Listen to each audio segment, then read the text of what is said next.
ရာသီကြိုခြေစပ်ပွဲဆိုတာဘိုင်ယန်မြူးနစ်နဲ့တွေ့ရင်အသင်းညံတွေအတွက်မမိတ်နိုင်တဲ့မှတ်တရတစ်ခုဖြစ်သွားတတ်ပါလေအားလုံးပဲမင်္ဂလာပါ90 minute break ကနေပြန်လည်ကြိုဆိုလိုက်ပါလေဒီတစ်ခါမှာတော့အပျော်ထန်းအသင်း FC Rocha Indian ကိုဘိုင်ယန်က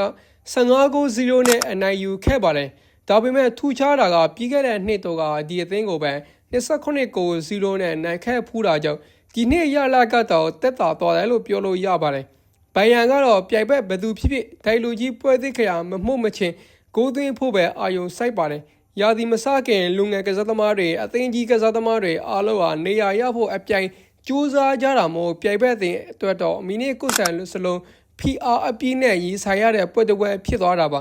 ဘိုင်ယန်နဲ့ရာသီကြိုခြေစမ်းပွဲကတော့အတွေးကြိုရတာမှန်ပေမဲ့ကိုယ်ပြန်လို့ပေးရမလဲဆိုတာကတော့ကတရားပေါ်မှာပဲမူတည်နေပါတယ်အခုလိုဗီဒီယိုကိုစိုးတိကြည့်ရှုပေးတဲ့အတွက်ကျေးဇူးအထူးတင်ရှိပါတယ်ကျွန်တော်ကတော့ Mark ပဲဖြစ်ပါတယ်